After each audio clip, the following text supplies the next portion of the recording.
guys, BCam2291 here. Tried going catfishing earlier today. I didn't get crap, so switching it around and doing some bass fishing now. It's 7:15 in the afternoon, so it's getting kind of late, but I still got a couple hours before sunset. And gonna use some top water because right before sunset is probably the best time to use top water, or early morning. But so I'm going to go ahead and use my Booyah Buzz and my Spro Bronze Eye black and yellow frog. So I'm going to go a couple ponds, see if I can pull out some big bass. So I'll get back to you guys when I get some fish. Peace out. Okay guys, first cast. Got this big boy. Let's see here. Good. 3.5 pounds there. I'll get back to you with another fish. First cast on the Spro Frog. Alright guys, second cast. Got another one already. So, nice little 2-pounder here. Go ahead and let this guy go. Alright guys, fish number 3, again on the Spro Bronze Eye Frog. The black and yellow color. I'll do a review on that after this. Nice little 1.5 pounds or so. Get back to you with some more fish. Hey guys, BCam2291 here again. Those 3 bass were the only bass I caught today. Had a couple more strikes, but missed the hook set. But right now, I'm going to do a little review of the Spro Bronze Eye 65 Frog. And just tell you a little bit about it. Alright. This isn't the exact one I used. This is a yellow, white, and black. I used all black with the yellow outlines, like the black outlines here. But they all work pretty well.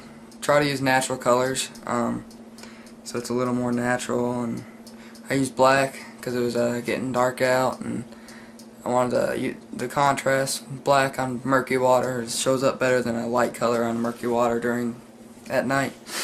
So I chose the black and yellow. And as you saw previously, got some pretty good bass on it. So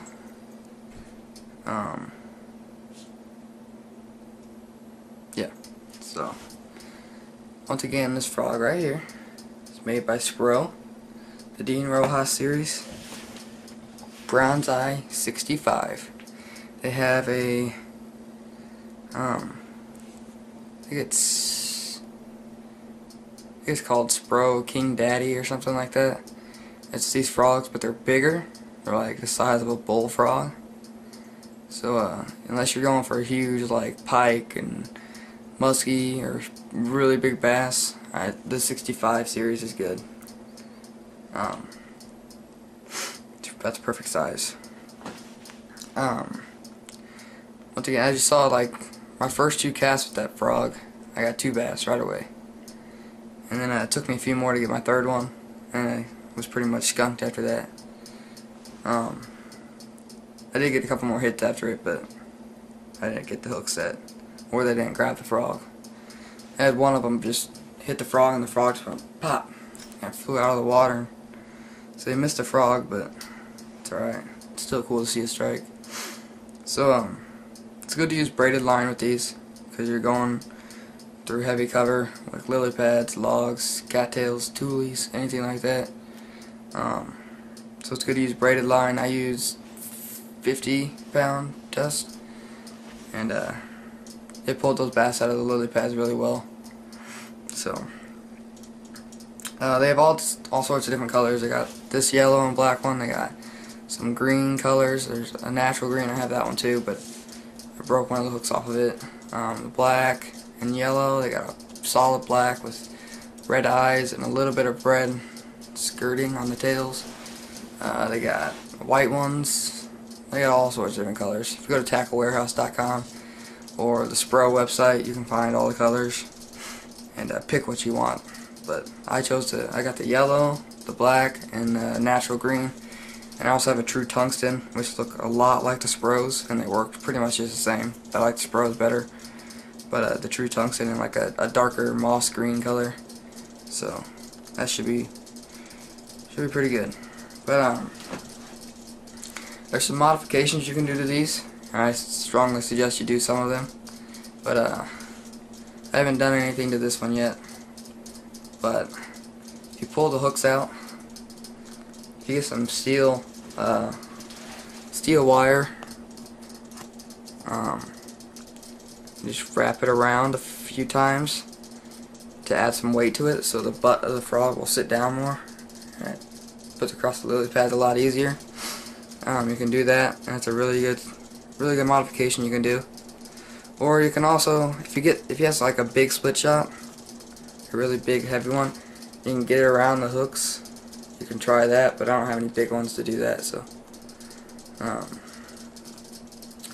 can't really do that. But I have to put some weight on this.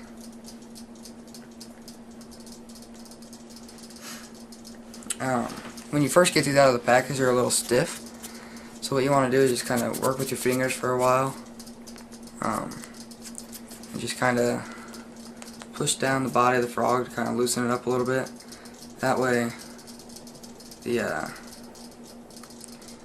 bass will be able to compress that body more and expose the hooks more. So when you press the body down, the hooks hook right in the top of the bass's mouth. That's if you get a good hook set.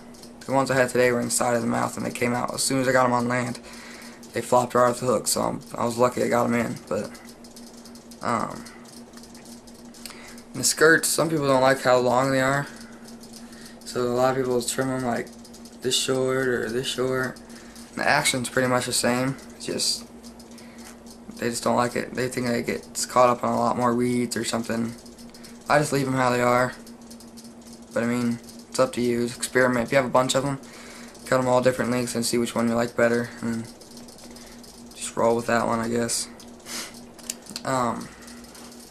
Another modification, there's a video out there by East Coast Bass, I think it's called, where they tell you to take pliers and bend the hooks upward to get them off the body a little. So you'll take the pliers and just be careful if you do that. It's a good idea. Just be really careful, because on my natural green color, I did that to one of the hooks and it broke completely off. So I'm down to one hook on that, so I'll have to get a spare frog hook, but it shouldn't be too hard to fix. But I mean,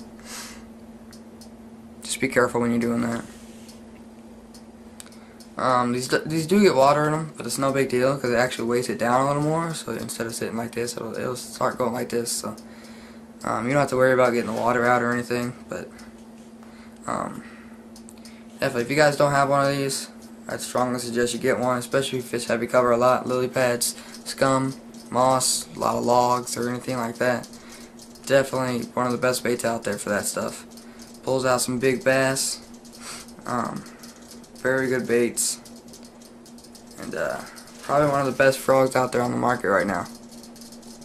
So definitely go out and get you one of these, or a few, because you'll like them. You'll get hooked on them.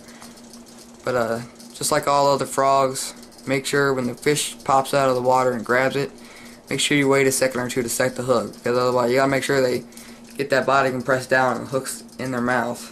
Otherwise you'll pop it right out of their mouth. So just make sure, you gotta be patient. I've made that mistake a few times. So anyway, hope you guys enjoyed this video. Be sure to comment, like, subscribe, and I'll see you guys later. Peace out.